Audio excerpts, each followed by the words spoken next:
นี่เติมน้ำมันลิตรละ50มันกีบหรือประมาณ80กว่าบาทพี่น้องเนาะอยู่ใน เจ้าก็สิไปตักน้ำนี่อยู่ไปตักน้ำล่ะอองเอากี้บลูกุ้ย กุ้ยเอา กุ้ยเนาะอ่ะแถวนี้เขาเอิ้นว่ากุ้ยกันได้โอ้ถนัดของแคล้วคักขนาดเลยหัวจะโลดของอเมริกาบ่นี่จะห้องเฟลอแล้วนี่จากนาเวแล้วยังไม่ทันอาบน้ำเนี่ยได้มาต่ำเข้าซะก่อนจะคก2 คก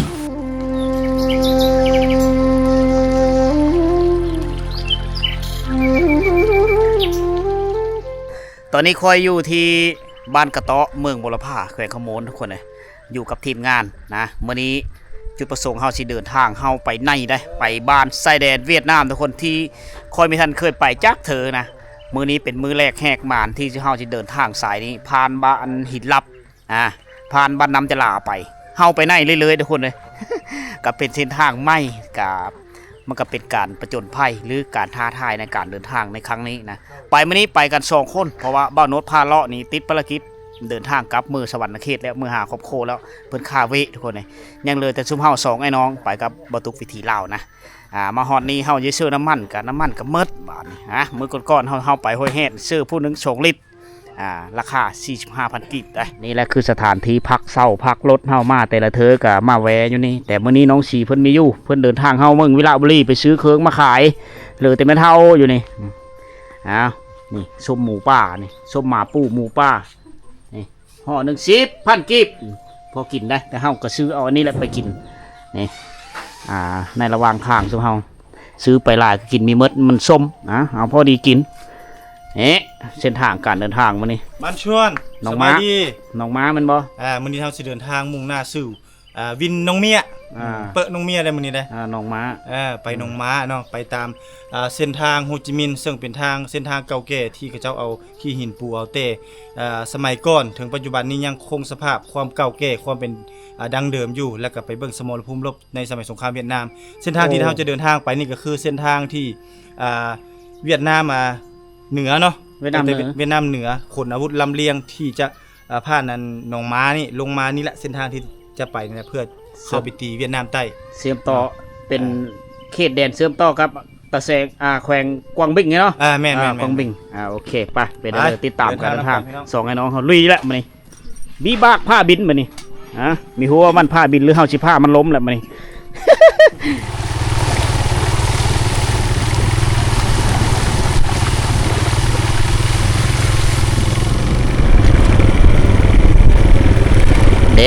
เส้นทางไปนี่คักได้แต่นี่ไปเส้นทางบ้านกระโตะไปหาบ้านหินลับนี่ก็อยู่ในระยะทางประมาณ 5-6 ลักพี่น้องเลยก็มีเครือปีไก่ไปเลยก็พอดีไปเส้นทางก็ในช่วงหน้านี่ก็โอเคอยู่นะแต่ว่าช่วงหน้าฝนมานักๆกับมีผู้ว่าเส้นทางมันสียุ่งยากหรือบ่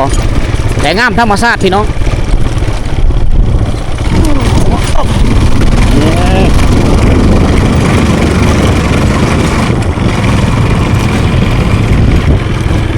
แถวนี้เป็นบ้านของชนเผ่าบรูได้แถวนี้นะ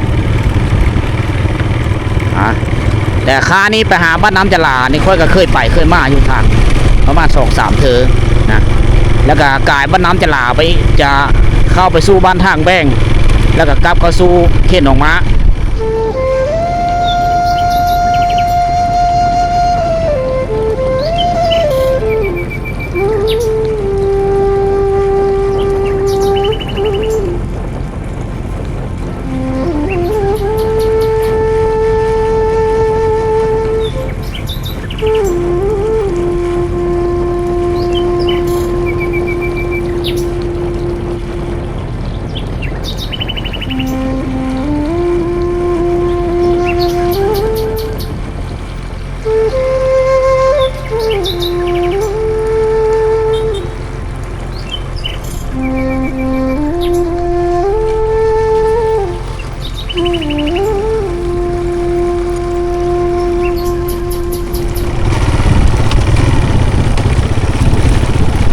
ตอนนี้เราได้เดินทางมาฮอด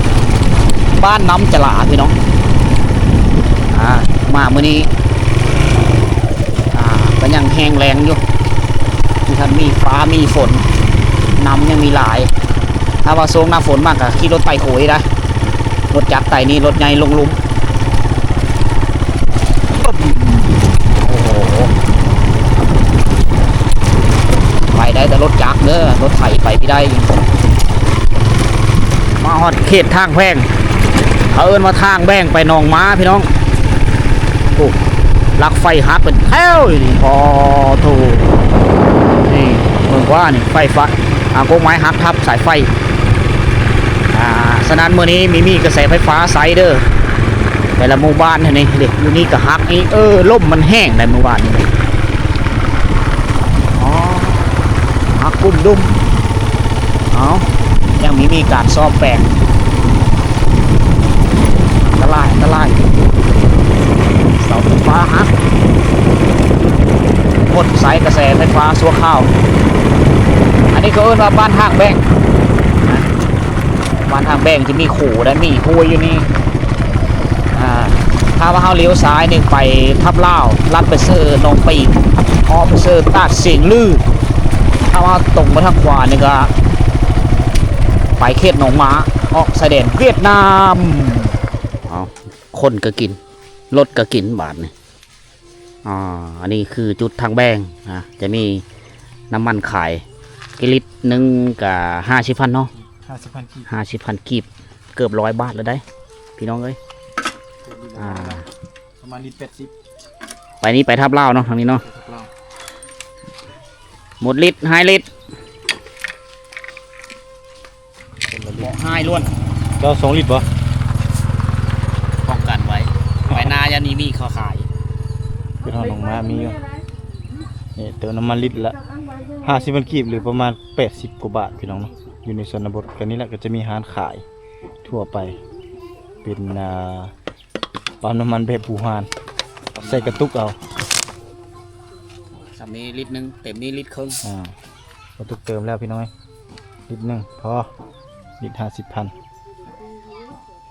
เติมตามทางเพราะว่าเหลือป่ะเหลือแล้วมาทางพี่ทางคุณถังใหญ่กว่าสันพอดีดิพอดีปั๊บปั๊บมักซิปเลยพอดี2 ลิตรเต็มไหมอันนี้ก็เป็นสายห้วยอีกสายหนึ่งไหลลงไปเลยนะพูดแล้วไปเสื้อแถวบ้านเพื่อเลยกะกะอีเพื่อแล้วไปพูดแล้วน้ำตัวนี้ชาวบ้านนี้มาพัดกระตุกอยู่นี่พัดกระตุกอยู่ซื้อที่อยู่นี่ปวดในช่างเนาะตะเบิ้ลเย็ดตรงไหนเนาะเย็ดเปิงสิเย็ดเปิงเนาะเด็กเอากระตุกเอามานะไม้ใช้สกอตจากธรรมชาติก็คือขี้ทรายพัดน้ำมันอนามัยแล้วเขาเจ้าก็ไปตักเอาน้ำลิ้นเด็กเห็นบ่ทอน้ำลิ้นเขาเจ้าย้ายไปตามนี่ห้ามโหยไปอันนี้เขาเอิ้นบ้านทางแบงนะเนี่ยบรรดาลูกๆหลานๆนี่ก็มาตักน้ำมาอนามัยอยู่นี่อนามัยกระตุกได้มันเวลามันเปิ้นๆเล็กๆน้อยๆเขาเจ้าจะมาพัดมาอนามัยมาล้างเมื่อเลือฟ้าลมฝนตกน้ำป่าไหลหลากแห้งน้ำก็จะไหลเต็มนี่ได้รถจักรมีสามารถห้ามได้ต้องไปทางสะพานไม้ไปแล้วไปทางโคไม้ไปแล้วพี่น้องเลยบรรยากาศคืมฟ้าคืมฝนมันนี้มีหูว่าเฮาสิไปฮอดซิเลอร์มันนี้ยังมีหูโศกสตากรรมคอยกับบ่ตุกวิธีแล้วนี่มีหูว่าสิเดินทางไปฮอดหนองม้าได้หรือบ่พายุเฮามาแล้วพี่น้องพยัดไปแล้วเด้อไงไปแล้วเด้อไปตักอยู่พุ่นเจ้าก็สิไปตักน้ำนี่อยู่ไปตักน้ำล่ะเอากี้หรือกุ้ยเอากุ้ยเนาะแถวนี้เขาเอิ้นว่ากุ้ยกันได้อยู่ลุ่มนี้เลยไม่ได้ใต้โคเลยนะพวกเฮาสิเดินทางไปนี่มื้อนานี่ถ้าว่าฝนมีตกไปนี่จะมีหลายหมู่บ้านได้เส้นทางตัวนี้โหดสุดเลยเส้นทางตัวนี้เพราะว่าสิบ้านกะอีบ้านทับเล่าหลายๆหมู่บ้านนะเขตที่มีไฟฟ้าสายเท่านั้นเลยไปตามนี่มีไฟฟ้าแล้วก็มีสัญญาณโทรศัพท์กับประมาณ40 กิโลเพื่อจะฮอดทางดำที่ลัดไปเสือเขตหนองปิงเป็นลัดไปเสือตาดเสียงลือทุกคนเลยบ้านเฮินเขาเจ้าแนวนี้นะแถวนี้นะตั้งอันนี้เขาเอิ้นมาบ้านทางแบ่งจะมีฮานเวทนะก็มีฮานขาพี่น้องชนเผ่าเขาได้อยู่นี่2 ฝาทางเลอะซื้อเลยน้ำมันมีขายพี่น้องสำหรับปั๊มน้ำมันตัวนี้จะเป็นปั๊มน้ำมันบูฮานผู้บางคนก็ขายเสื้อกระตุกเอาเป็นลิตรอย่างนี้ได้ การค้าการขายเท่านี้ส่วนหลายก็ใส่เงินดงได้เริ่มเข้าสู่เขตชายแดนเวียดนามปุ๊บไปนี้จะเป็นทางโฮจิมินห์ทุกคนแต่คืนฟ้าคืนฝนเฮาสิรอติดตามเบิ่งสภาพดินฟ้าอากาศก่อนแล้วเฮาก็จะค่อยเดินทางต่อพี่น้องเพราะว่าไป2คนถ้าว่าเจอฝนตกเส้นทางเขาจะบุกเบิกใหม่มันจะมืนมันจะเป็นขี้ตมนะพวกเฮาจะลำบากเดี๋ยวจะไปไม่รอดได้ลองติดตามเบิ่งก่อนเฮาจะรอเบิ่งฟ้าเบิ่งฝนก่อนเพราะว่ามื้อนี้ท้องฟ้ามืดแห้งเลยมื้อนี้เอาเพลอเยอะมีน้ำดื่มมีเพลอเครื่องขายเล็กๆน้อยๆอยู่แถวนี้หานที่ชนบททุกคนมีขายจิ๊บเข้ามีขายโหดขายมวยเอานี่คือวิถีชีวิตยามแรงในระหว่างการเดินทางใช่ไหมแม่ยามียิงผู้น้อยผัดกระตุกไปตักน้ำไก่มื้อนี้น้ำลิ้นเขาขาดมื้อนี้โดวินโดน่ะไปไหนวินโดกระโดดมือวินเนี่ยวินทางแบงอย่าดังเลยเนาะแกเนาะลึกแกวินทางแบงเนาะบ้านทางแบงเพื่อนวะ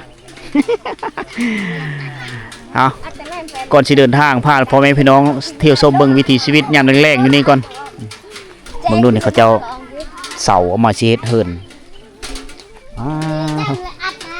ก็ฟุ้ยน้ำมันนั่นนี่ในยุคสงครามประเด็น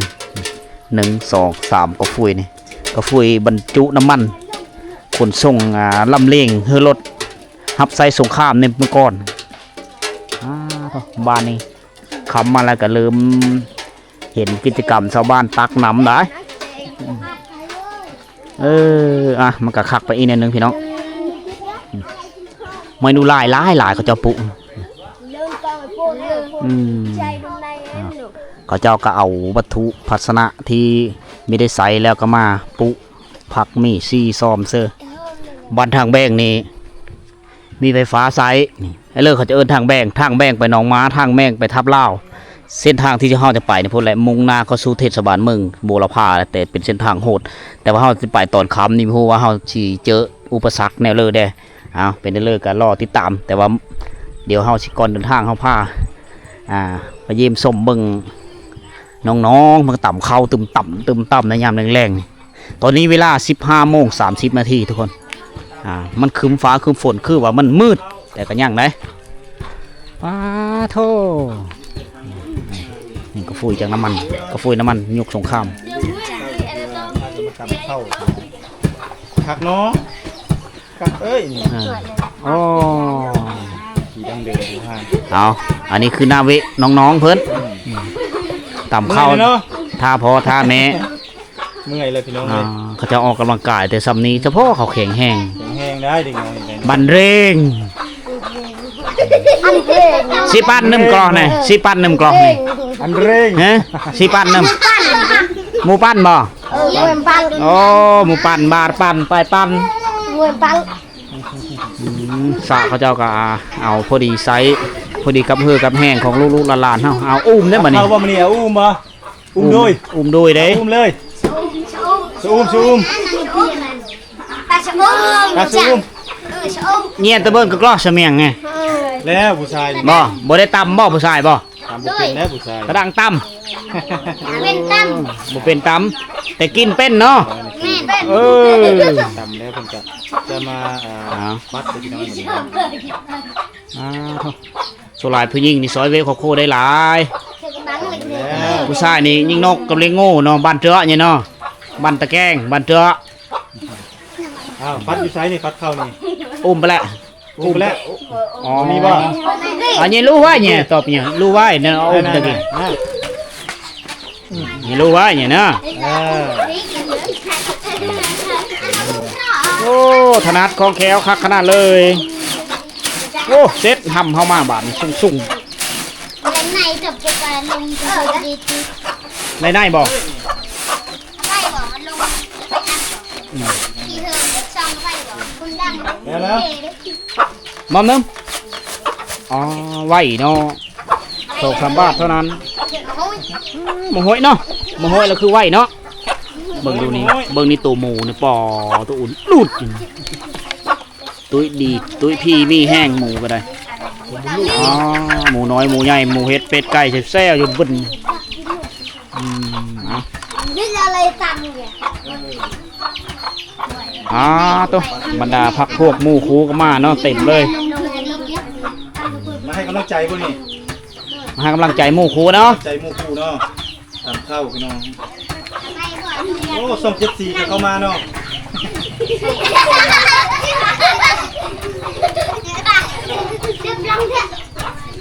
ลองเพิ่งว่า อย่างเนาะแจ้งบ่ คักเอ้ยนี่ แรง ก่อนพ่อแม่มาตะไห้ตะหน้ากับลูกสาวต่ำข้าวไว้เฮ้ยเรียบร้อยนี่ต่ำมื้อเช้าต่ำตอนแรกแล้วก็มากินมื้อเช้าโอ้บรรดาผู้ชายผู้สาวก็มาเบิ่งเนาะสาวเสือแดงละไผแปงน้องมาพุ่นน่ะ ว่าสาวเสือแดงเป็นน้องมาเล่นกัน นั่นส่วนดูแต่สไลด์บ่ไม่เท่าบ่เนาะ นี่ก็ได้เอาปืนพร้อมเนาะอุ้ยพร้อม พุ่นเลยถามพุ่นเลย อุ้ยรถไทยเนาะ แบกมามือละโดนเนาะ มามือละด้วน คักเอ้ยนี่วิถีชีวิตยามแรง ปลาต้มคนนี้เนาะลีกนี่เนาะ5ลีกพี่น้องเอ้ย6ตัวพุ่นได้นี่บ่แม่น5ได้นี่ได้ต้องขับอะไร ๆสัตว์เลี้ยงพระเจ้า สุดยอดเลยเอามา เอาอันนี้คือความสามารถของหลานน้อยที่ชนบทพี่น้องที่บ้านทางแบงเมืองบุรพาแขวงขมวนบรรยากาศยามแรงๆก่อนตะเวนสิตกดินก่อนสิค่ำมืดแล้วลูกหลานๆนั่นก็ฟัดเข้าตามเข้านี่ได้ซอยวิพอซอยวิครอบครัวได้ดี ลาวเด้อ เริ่มเห็นหูการตามเข้าตั้งแต่น้อยๆเริ่มจากเอาไม้มาต่ำขี้ดินเฮ็ดอยู่เฮ็ดกิน ไทยก็ได้ เล่นกระโปะกระป๋อง ได้หมดเลยป้ามักชิดเนาะลาวก็ได้ไทยก็ได้ป้ามักชิดอย่างเงี้ยตอนนี้มีสัญญาณเหรอ สับดิ ไฟฟ้ารับแล้วโอ้รับไฟฟ้าล้มเหรอ อาญาสะเดาแกบ่ยันทรึบบ่อ๋อสิมาตอนเช้า มาตอนเช้าเนาะมามื้อแรง ยันอาชะยันอาชะ อ้าว ยันระเก้า อุ้มเลย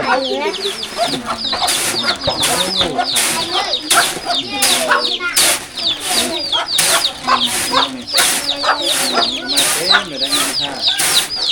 เข้านะ เกเลย แล้วทำนี่อีกบ่ ขั้นตอนเก็บเขาเปลือกออกบาน โต๊ะ โตยชะรอ โดยสรอ ชะลอ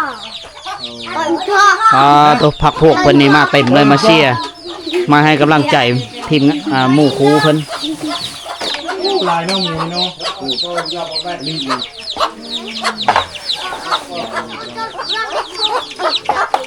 จากตำแล้วก็พัดมันจะปั้นแล้วก็มาพัดเลือด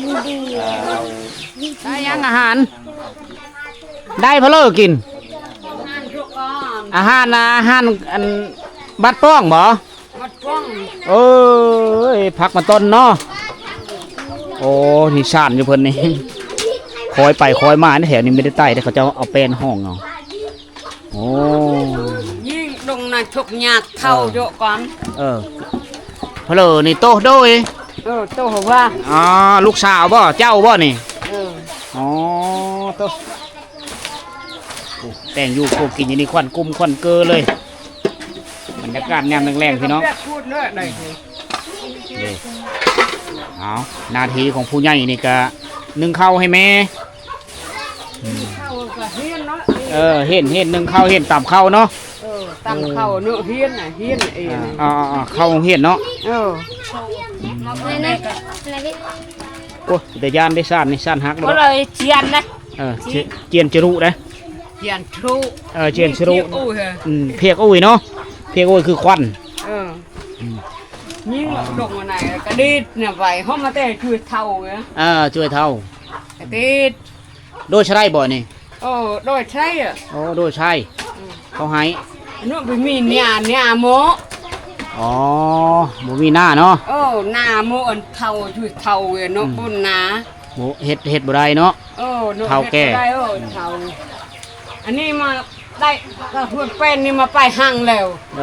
ย่าง ห้าง เนาะ มาชังเขาอยากกินกับบ่มี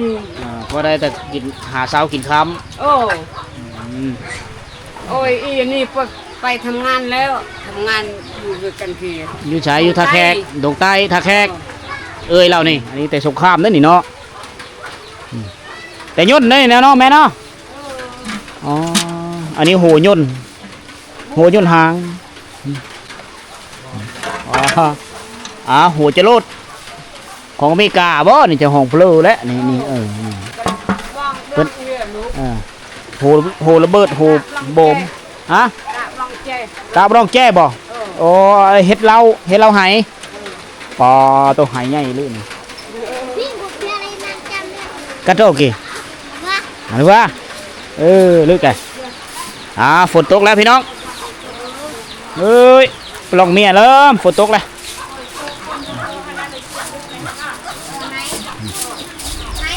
ฝนกระตกบรรยากาศค่ำๆนี่ก็มาต่ำเข้าอีกแล้วนี่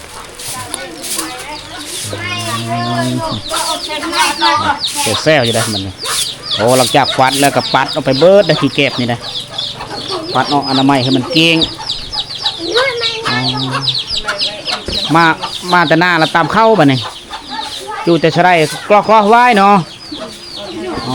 ขั้นมีต่ำก็เจ้าก็มีข้าวสารสิมาในตอนแรงมาตอนแรงกันนึ่งกินมื้อเช้ามื้อนี้ก็ไฟฟ้าก็ดับคันไฟฟ้าบ่ได้ดับนี่เสียวบ่มื้อนี้ไฟฟ้าดับสายลักไฟลมเนาะนี่เลยหน้าเวะของผู้หญิงเขานี่หลายหลังจากมาแต่ไห้แล้วก็เอาข้าวเปื้อมาต่ำนะถ้ามีต่ำก็คือไม่ได้ข้าวกินประมาณนี้เฮ็ดบ้านี้ลูกไผ่บ่ประมันบ่ลูกไผ่เจ้าเนาะเอาเฮ็ดลูกไผ่กับแม่ยาต่ำซอยกันบ้านี้แม่นมดต่ำเอาตัวใดก็ได้เนาะเอาเฮ็ดบรรยากาศยามแรงพี่น้องกลับจากนาเวะแล้วยังไม่ทันอาบน้ำเนี่ยได้มาต่ำเข้าซะก่อนจะคก2 คก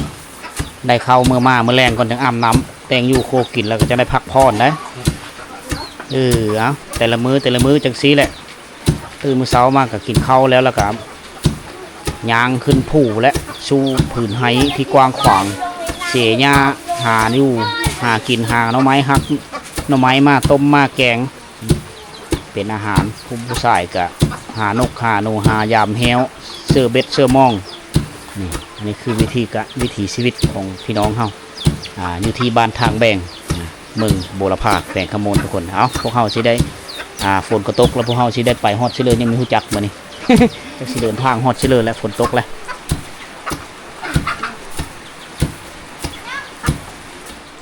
แผนการเฮาว่าสิเดินทางจักเฮาสิไปได้หรือบ่พี่น้องเอ้ยมื้อนี้ก็ฝนกำลังเล็งลงมาตามอุตุนิยมดินฟ้าอากาศเขาเจ้าข่าวว่าพายุกำลังเฮาจอดถูกคัดเลยสิเจ้าเนาะ แมน เฮาเห็นเลยสิเจ้าไปทางตะลงทางตะวันนะ แมนเลยในโทรทัศน์นะ ออกทีวีเล่าเลยเอาทีวีเล่าเฮาเห็นเลยเห็นเจ้าหั่นเลยเฮาจื้อเลยเฮาโดยอย่าอายเพิ่นเบิ่งติดตามบางทางทีวีเล่าเฮา2เล่าเฮานครหลวงวิจันทร์ทุกคนเพราะว่ารายการพวกเฮานี่อยู่ในสื่อออนไลน์ทางทีวีฝนตกมาแห้งแล้วบ้านนี้พี่น้องเอ้ยงูควายเขาเจ้าหลายเลยพวกเต็มบรรยากาศยามแรงๆอันนี้ก็แหละฝนตกมานี่ก็ทางมันก็จะมืนจะเปิ้นได้น้อยนึง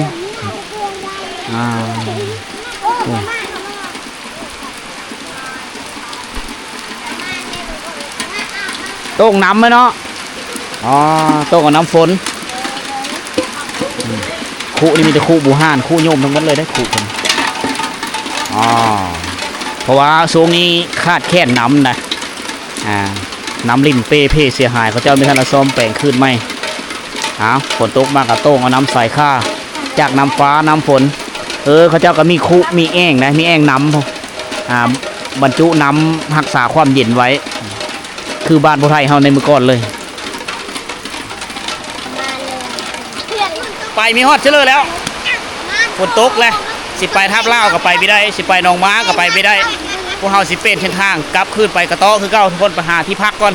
แล้วมื้อเช้าพุ่นแหละติดตามสภาพติดฟ้าอากาศมีฮู้ว่าเฮาสิไปซิเลอต่อนะเอาไปก่อนบ๊ายบายทุกคน FC ตัวยงบ๊ายบายเด้อจู้เด้ออยู่ดีมีแห้งเด้อเบิ่งดูแข้งฝนน้ำหลังมา